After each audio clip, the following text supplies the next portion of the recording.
physics. Hello my students, my name is Abhishek and welcome to Physics Mania. आप सबके board exam start हो गए। आप सबको बहुत बहुत शुभकामनाएं।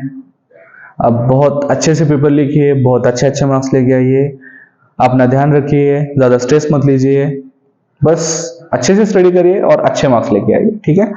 चलिए, मुझे यकीन है आप बहुत अच्छे मार्क्स लेके आएंगे। यस, अब ये हम एक नई सीरीज शुरू करने जा रहे हैं जो अभी एग्जाम आने वाले हैं नीट, उसके रिगार्डिंग 2024 का नीट।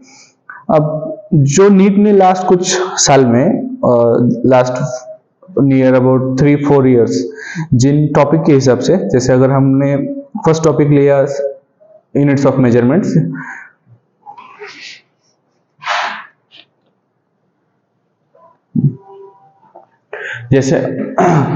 जैसे हमने टॉपिक लिया यूनिट्स एंड मेजरमेंट, उसके ऊपर लास्ट फ्यू इयर्स में 2-4 साल में नीट ने कितने क्वेश्चंस रिपीट किए हैं, या फिर किस एरिया से, उस टॉपिक के कौन से एरिया से क्वेश्चंस आए, वहां पे कौन से टॉपिक को आपको ज्यादा स्टडी करना है, कौन से टॉपिक को आपको ज्यादा टाइम देना है, किन टॉपिक्स को आपको ज्यादा टाइम देने से बचना है, ये आपको मदद करेगा 2024 के नीट के लिए टाइम मैनेजमेंट करने के लिए, ठीक है। तो हम वो क्वेश्चन जो है टॉपिक वाइज आपको सॉल्यूशन दिया जाएगा यहाँ पे। बस आपको वो देख के समझ में आएगा कि नीट किस एरिया से, उस टॉपिक के कौन से एरिया से ज्यादा क्वेश्चंस निकालता है, कौन से टॉपिक को कितना वेटेज देना है, ठीक है। तो हम एक एक क्वेश्चन हम पहले देखेंगे नीट 2023 के क्वेश्चंस, उसका आंसर देखेंगे, डिस्कस करेंगे, फिर 22, 21 एंड 20, ठीक है। ये हिसाब से हमारा ये पैटर्न रहेगा, ये सीरीज रहेगा। बस आपको कम से कम टाइम में से आपको ज्यादा इफिशिएंट आउटपुट देने का हमारा ट्राई है, ठीक है। चलिए, अब हम ज्यादा आपका टाइम वेस्ट नहीं करते और हम शुरू करते हैं। यस, अब देखिए ये क्वेश्चन है नीट 2023 का। ये क्वेश्चन में पूछा क्या गया है, देखिए हम टॉपिक देख रहे हैं यूनिट्स एंड मेजरमेंट, ठीक है। The errors in the measurement which arise due to unpredictable fluctuation in the temperature and voltage are।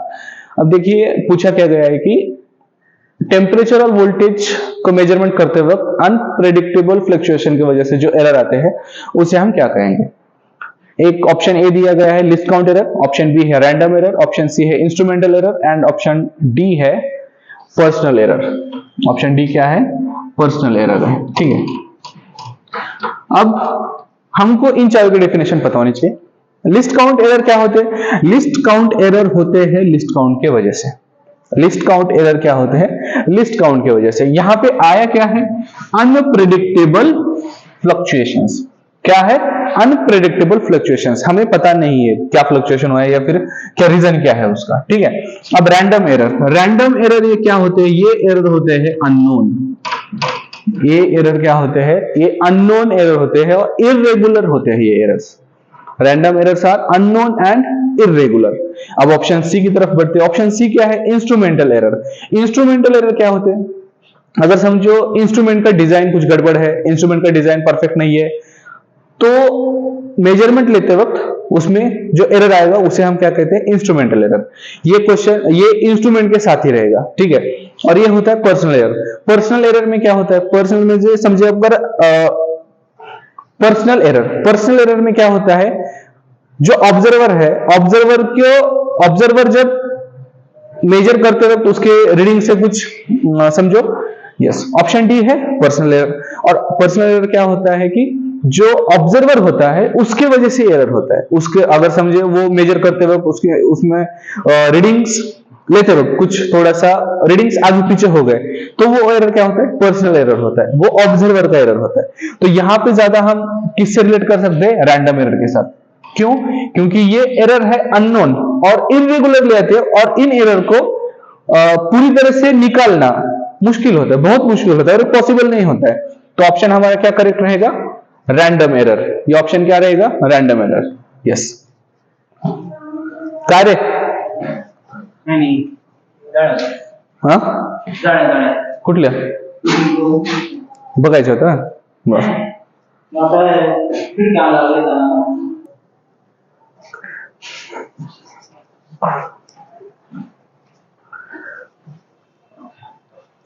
चलिए नेक्स्ट क्वेश्चन, नीट 2023 में एक ही क्वेश्चन आया था इससे, अब ये है नीट 2022 का क्वेश्चन। ठीक है, क्या बोला गया है, the dimensions m l t-2 a-2 belongs to, ये इसमें से किसका डायमेंशन है ये हमको देखना है। ठीक है, तो हम जिसको डायमेंशन याद है, ठीक है, वो सीधा क्वेश्चन का आंसर बता सकता है, उसको सीधा क्वेश्चन का आंसर उड़ा देगा।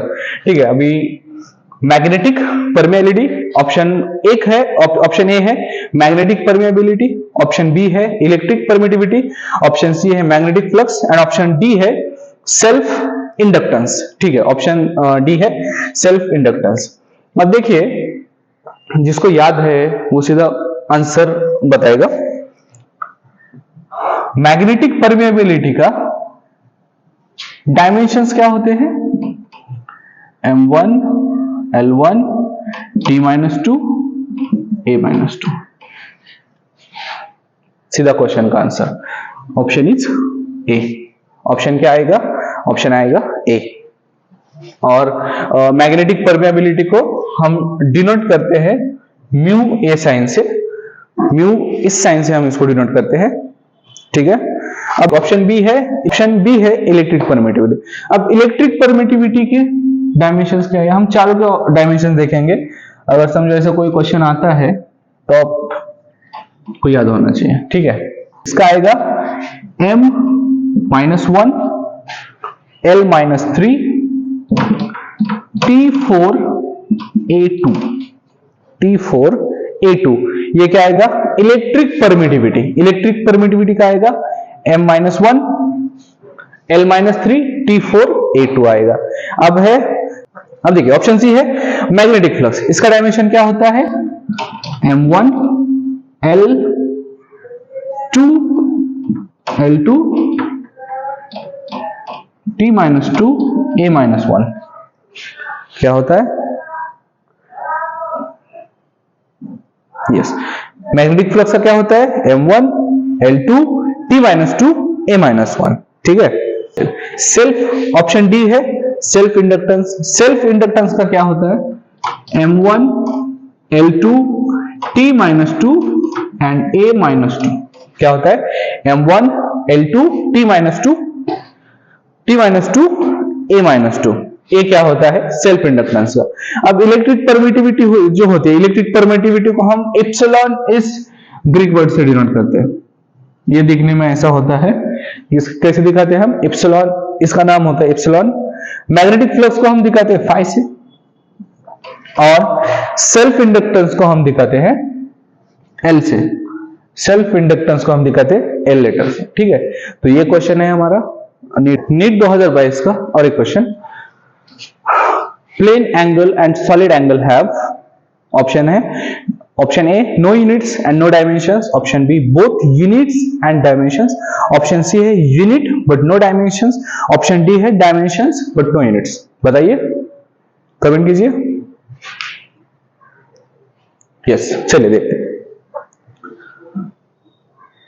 Plane angle and solid angle हमने 11th में देखा है। ठीक है, प्लेन एंगल और सॉलिड एंगल, इनके यूनिट्स पता है आपको, इनके यूनिट्स क्या है, प्लेन एंगल का यूनिट क्या होता है, रेडियन होता है, बराबर है, और सॉलिड एंगल का यूनिट क्या होता है, स्टेराडियन होता है। ठीक है, इनके तो यूनिट्स है, तो नो यूनिट्स वाले ऑप्शन चले गए। अब इनके डायमेंशंस होते नहीं होते डायमेंशंस। ठीक है, चलिए ऑप्शन क्या आएगा बताइए, यूनिट्स है इसको।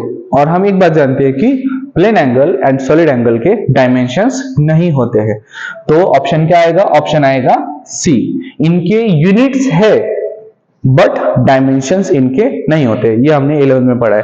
ठीक है, चलिए नेक्स्ट क्वेश्चन अब देखेंगे हम 2021 का, ये क्वेश्चन है नीट 2021 का। ठीक है, अब क्वेश्चन में पूछा क्या गया है, if force F, acceleration A, time T are chosen as the fundamental physical quantities, find the dimensions of energy।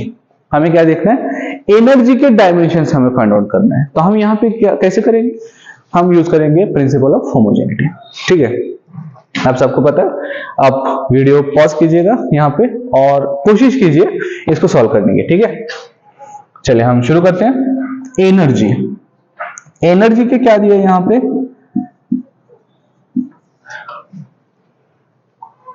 Energy के हमें डायमेंशंस फाइंड आउट करना है, ठीक है। और फंडामेंटल फिजिकल क्वांटिटीज क्या कहने को बोला है, एफ, एक्सेलरेशन और टी।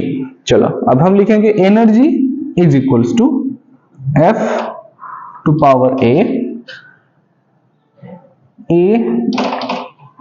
की पावर बी और टाइम की पावर सी, ठीक है। अब हमें सॉल्व कैसे करना है देखना है। चलिए, आपको एनर्जी के डायमेंशंस पता है, एनर्जी के डायमेंशंस बताइए। एनर्जी के डायमेंशंस क्या है, m1 l2 t-2, m1 l2 t-2, सही है। ये किसके डायमेंशंस है, एनर्जी के डायमेंशंस है, ठीक है। अब आपको पता है फोर्स के डायमेंशंस क्या है, फोर्स के डायमेंशंस क्या है बताइए। फोर्स के डायमेंशंस है m, और फिर आता है m1 l1 t-2, सही है। हम यहां पे लिखेंगे a। अब देखिए इसको कैसे सॉल्व करना है। अब है एक्सेलरेशन, एक्सेलरेशन के डायमेंशंस यहां पे लिखना है हमको, m0, एक्सेलरेशन क्या होता है, मीटर पर सेकंड होता है, तो क्या आएगा l1 t-2 आएगा, ये सही है।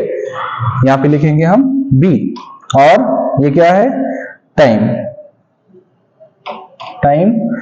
के डायमेंशन सिर्फ हम यहां पे लिखेंगे t, और यहां पे लिख सकते हैं c। अब चलिए, अब इसको हम आगे सॉल्व करते हैं, ठीक है। हमने क्या किया, सिर्फ एनर्जी को हमने यहाँ पे एनर्जी के डायमेंशन यहाँ पे लिखे, यहाँ पे क्या दिया है, फोर्स, एक्सेलरेशन, टाइम, इनके डायमेंशंस हमने यहाँ पे लिख दिए। अब हम इनको और थोड़ा सा सिंप्लीफाई करेंगे आगे, ठीक है। अब देखिए इसको m का दूसरा कोई डायमेंशन दिख रहा है क्या, नहीं है। अब देखिए l क्या है, l a है, फिर आगे क्या है, b है, और आगे है कुछ नहीं है। इसको हम, इनके पावर्स क्या होंगे, a प्लस बी। अब देखिए t के क्या है, यहाँ पे -2a, यहाँ पे कुछ है, यस, -2b, यहाँ पे कुछ है, यस, प्लस c। समझे आपको कैसे किया। यहाँ पे सिर्फ आपको क्या करना है, ये सारे जो डायमेंशंस है तीनों के, इनको हमें क्या करना है, और सिंप्लीफाई करके कंबाइनली यहाँ पे लिखना है, ठीक है। ये काफी आपका प्रैक्टिस है, सिर्फ आपको ये देखना है, क्वेश्चन सॉल्व करना है, ठीक है। फिर हम क्या करेंगे, इसको हम जो राइट हैंड साइड है उसको हम इक्वेट करेंगे लेफ्ट हैंड साइड के साथ, ठीक है। अब ये जो राइट हैंड साइड है इसको हम इक्वेट करेंगे लेफ्ट हैंड के साथ, ठीक है। अब लेंगे फर्स्ट क्या है, mass is equals to M A. यहां से ए की वैल्यू क्या बनेगी, ए इज इक्वल टू बनेगा 1। ए की वैल्यू क्या आई, ए की वैल्यू आई 1। अब देखिए दूसरा लेंगे, लेंथ वाला, बाय प्रिंसिपल ऑफ होमोजेनिटी है ये, by principle of homogeneity every physical equation should be balanced. ये इक्वेशन बैलेंस होना चाहिए, ये जो ये आएगा, ये इक्वेशन और वो इक्वेशन, इनकी जो पावर्स है और उनकी जो पावर्स है, लेफ्ट हैंड साइड की जो पावर है और राइट हैंड की साइड की जो पावर है, वो दोनों पावर बैलेंस होने चाहिए, मैच होने चाहिए वो पावर्स, ठीक है। चलिए हम लेंगे L2, यहाँ पे L क्या है, L is equal to, sorry L की पावर क्या है, a प्लस बी। यहां से क्या आएगा, अगर हम पावर्स को इक्वेट करें, a plus B is equal to 2 आएगा। a की वैल्यू यहाँ पे लिख दीजिए, a की वैल्यू यहाँ पे आने के बाद ये क्या आएगा, 1 प्लस बी, और यहाँ पे आएगा 2 माइनस 1, b की वैल्यू क्या आएगी, b की वैल्यू आएगी 1, ओके। अब रहा टाइम का क्या है, t का पावर है -2, यहाँ पे क्या है t का, t -2a -2b plus c। चलिए इक्वेट कर लीजिए, यहाँ पे आपको कोई दिक्कत तो हो रही है, हम यहाँ पे करेंगे। चलिए ये क्या आएगा, -2a -2b प्लस c, ये किसके इक्वल है, -2 के बराबर है, सही है। चलिए हमारे पास क्या है, a की वैल्यू है, हमारे पास है b की वैल्यू, ये दोनों वैल्यू यहाँ पे पुट कीजिए, -2 is equals to -2 into 1 -2 into 1 plus c, -2 is equal to -4 plus c की वैल्यू क्या आएगी, c की वैल्यू आएगी 2। चलिए अब हमें पुट करना है यहां पे, मतलब देखिए f का पावर क्या है, a की वैल्यू क्या आ रही है, a की वैल्यू आ रही है 1, a की वैल्यू आएगी 1, b की वैल्यू क्या आ रही है 1, और c की वैल्यू क्या आ रही है सी की वैल्यू आ रही है 2। ये किसके बराबर, ये कहां पे मैच हो रहा है, देखिए ये हो रहा है ऑप्शन बी को मैच। ऑप्शन क्या आएगा, option is B, answer is option B, yes. चलिए अब देखते हैं नेक्स्ट क्वेश्चन। नीट 2021 में एक और क्वेश्चन आया था डायमेंशन के ऊपर, वो अब हम देखेंगे।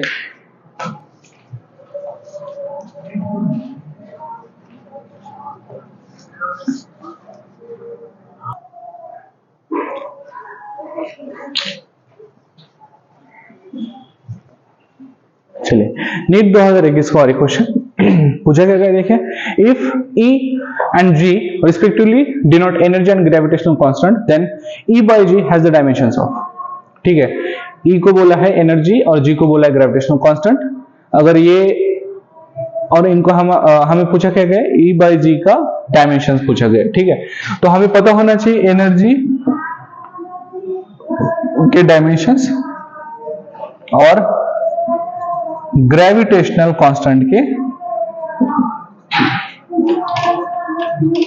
डायमेंशंस। चलिए एनर्जी के डायमेंशंस क्या होते हैं बताइए। एनर्जी के डायमेंशंस होते हैं m1 l2 t-2, सही है, m1 l2 t-2।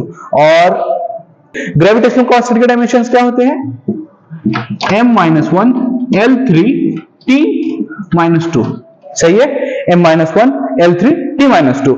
इसका हमें क्या बताना है, E by G का हमको A रेशियो के डायमेंशन बताना है सिर्फ, तो करिए। चलिए बहुत सिंपल है, ये क्या हो जाएगा, ऊपर जाने के बाद क्या हो जाएंगे, पावर ऐड होते हैं, ठीक है।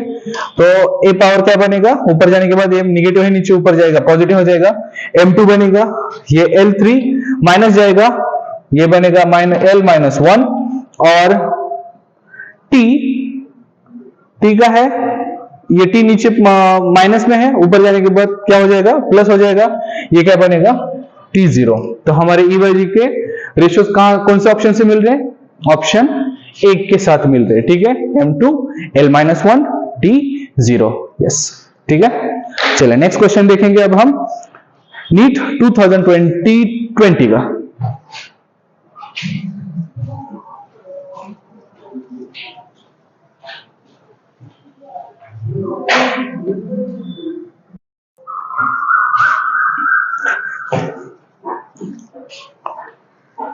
चलिए नीट 2020 का question, dimensions of stress are, dimensions of stress are, option A है m l0 t-2, option B है m l-1 t-2, option C है m l t-2, option D है m l2 t-2। अब स्ट्रेस क्या होता है, stress होता है फोर्स अपॉन एरिया। स्ट्रेस क्या होता है, फोर्स अपॉन एरिया होता है, सही है। स्ट्रेस क्या होता है, फोर्स अपॉन एरिया। फोर्स के डायमेंशंस आपको पता है, फोर्स के डायमेंशंस क्या है, m1 l1 t-2, और एरिया के डायमेंशंस क्या होते हैं, l2 होता है, ठीक है। एरिया का डायमेंशन होता है l2। देखिए इसको ऊपर लेके जाओ, क्या बनेगा देखो, m1 l-1 t-2, क्या बने स्ट्रेस के dimension, option correct option is option B, yes. So simple, बहुत इजी है। चलिए नेक्स्ट क्वेश्चन देखिए, नीट 2020 का अगला क्वेश्चन क्या बोला गया है यहाँ पे, screw gauge has least count of 0.01 mm and there are 50 divisions in its circular scale. The pitch of screw gauge, option A 0.5 mm, 1.0 mm, 0.01 mm and 0.25 mm, ठीक है। अभी देखिए हमें पता है क्या लिस्ट काउंट क्या होता है, pitch divided by number of division on circular scale, सही है, number of division on circular scale. Number of division कितने हैं, 50 है, कितने हैं, पिच हमें फाइंड आउट करना है, ठीक है। और लिस्ट काउंट क्या है, लिस्ट काउंट बोला गया है क्या, लिस्ट काउंट है 0.01 mm, लिस्ट काउंट क्या है 0.01 mm, हम इसको ऐसा लिखेंगे 0.01 mm is equal to pitch upon 50।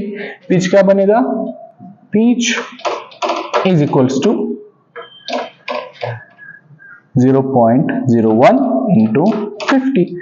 Answer is, बताइए आंसर क्या आएगा, 0.5 5 mm, option A is correct. सही है। चलिए, बहुत इजी था ये क्वेश्चन। अब देखेंगे और एक क्वेश्चन, नीट 2020 का और एक क्वेश्चन। इसमें क्या बताया गया है, पूछा गया है, taking into account of the significant figures what is the value of 9.99 metre minus 0.0099 metre. सबसे पहले आपको सब्ट्रैक्शन करना है, फिर हमने जो सिग्निफिकेंट फिगर 11th में पढ़े हैं उसका यूज करके आपको इसका ऑप्शन चूज करना है। ठीक है, तो इसका पहले क्या आएगा आंसर बताइए। चलिए सॉल्व कीजिए, आंसर क्या आएगा बताइए। इसका आंसर आएगा 9.9801 मीटर। सही है। इसका आंसर क्या आएगा, सॉरी ये सब्ट्रैक्शन का आएगा इसका 9.9801 मीटर। अब आपको सिग्निफिकेंट फिगर्स के रूल्स यूज करके आपको इसका ऑप्शन चूज करना है। ठीक है, और अब ये मैं नहीं बताऊंगा, ये आपको सॉल्व करना है और इसका आंसर ऑप्शन इसका आपको बताना है कमेंट बॉक्स में। ठीक है, तो चलिए, ये है हमारे यूनिट्स एंड मेजरमेंट, ये टॉपिक पे आए हुए अब तक के नीट के सवाल। ठीक है, ऐसे अगर आपका रिस्पांस अच्छा रहेगा तो हम आने वाले टाइम में या फिर बहुत जल्द हर एक टॉपिक के ऊपर जो नीट में लास्ट 4 इयर्स में क्वेश्चन पूछे गए हैं या फिर जिस एरिया से पूछे गए वो सब हम डिस्कस करेंगे। जैसे अब आज हमें क्या पता चला, डायमेंशंस के ऊपर क्वेश्चंस आए हैं। उसके बाद एक तो डायमेंशंस के ऊपर हमने देखे हैं, टोटल 3 क्वेश्चन हमने डायमेंशन के ऊपर देखे। सही है। 2022 में भी क्वेश्चन आया था, 21 में भी आया था। 21 में एक्चुअली डायमेंशन के ऊपर 2 क्वेश्चन आए थे और 2020 में भी आया था क्वेश्चन डायमेंशन। तो आपको डायमेंशंस करना है, डायमेंशंस आपको याद करने हैं। जितने बहुत जरूरी फिजिकल क्वांटिटीज हैं वो सारे उनके डायरेक्ट डायमेंशंस आपको याद करना है। हो सकता है कि आपको डायरेक्ट डायमेंशंस पूछे, तो आपको डायमेंशंस याद करना है।